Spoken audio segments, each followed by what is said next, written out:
Salut la machine et j'espère que tu es au top. Dans cette vidéo de chimie pour les terminales S, on va parler de la spectroscopie infrarouge. Alors on va d'abord commencer par voir à quoi ressemble le spectre infrarouge et comment on l'obtient, et pourquoi surtout, et on finira sur les différentes bandes caractéristiques et un cas particulier de liaison qui va nous donner un cas particulier donc de spectre. Donc c'est parti.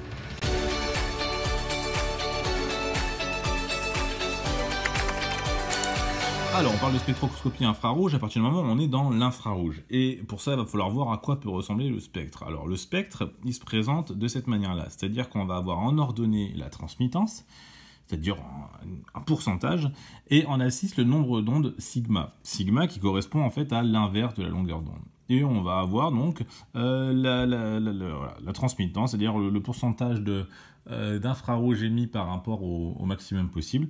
En fonction donc de l'inverse de la longueur d'onde.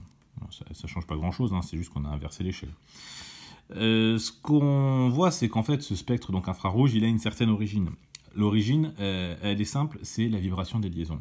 Donc ce spectre-là va nous permettre de déterminer les liaisons qui sont présentes à l'intérieur d'une molécule. Et plus particulièrement, parce que c'est ce qui va nous intéresser le plus, les groupes caractéristiques qu'on peut trouver dans une molécule. Alors, la vibration des liaisons, elle peut se faire de deux façons. Soit on a une élongation longitudinale, donc c'est-à-dire qu'on a un atome, par exemple, à gauche, et puis un atome à droite, qui sont liés par une liaison. Alors une liaison, ça vibre. Et l'élongation longitudinale, en fait, c'est le fait d'avoir les possibilités que les atomes se déplacent dans le sens de la liaison.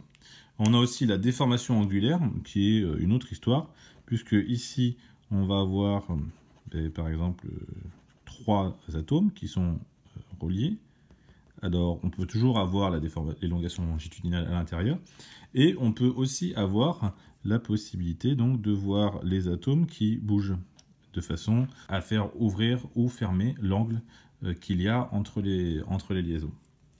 Donc voilà les deux origines qui vont nous permettre d'avoir ce spectre, puisque les vibrations, c'est de l'énergie. Cette énergie va être émise sous forme de rayonnement, et ce rayonnement, on va pouvoir l'absorber pour faire ce spectre. Et plus une liaison est forte, plus le sigma va être élevé. Si sigma est élevé, ça veut dire que lambda est faible. Ça veut dire que si lambda est faible, ça veut dire que l'énergie est faible. Donc, voilà comment ça marche, et une liaison forte, eh bien, on va en voir quelques-unes. Donc on va voir les différentes bandes caractéristiques qui ne sont pas forcément à connaître par cœur, mais qui vous seront données et que vous devrez savoir les retrouver quand on vous les donne, tout simplement, pour pouvoir interpréter un spectre infrarouge. Alors les bandes caractéristiques, on va commencer par la bande carbone-hydrogène, liaison carbone-hydrogène. Il y en a deux bandes pour carbone-hydrogène. Alors, il y en a une première à 3000 cm-1 qui va être au-dessus ou en dessous de 3000 cm-1. Si on a un carbone qui est tétragonal, c'est-à-dire qu'il est lié qui fait 4 liaisons, tout simplement, eh bien, cette liaison carbone-hydrogène, eh bien, elle va être entre 2800 et 3000 cm-1. Donc, avec un nombre d'ondes qui est plus petit que les fameux 3000 dont on parlait. Par contre, si le carbone est trigonal, donc ça veut dire qu'il y a de l'autre côté du carbone, par exemple, une liaison double. Donc on a un carbone avec une liaison double d'un côté et 2 liaisons simples de l'autre. Donc voilà schématiquement ce que ça donne. Et nous, la liaison qui nous intéresse, bien sûr, c'est celle-ci, hein, c'est la CH trigonale.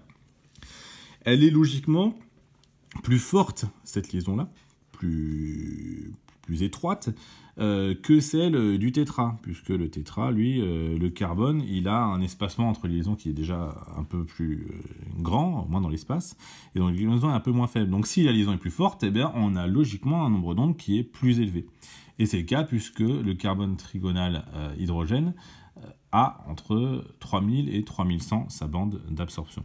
Et on a une autre qui est vraiment très caractéristique du carbone hydrogène, c'est donc la 1460 cm-1, qui elle est toujours très intense. Donc voilà, dès qu'on voit une 1400 cm-1, on sait qu'on a une liaison carbone-hydrogène, et si ensuite on a quelque chose entre 2008 et 3000, c'est des carbones hydrogènes tétragonaux.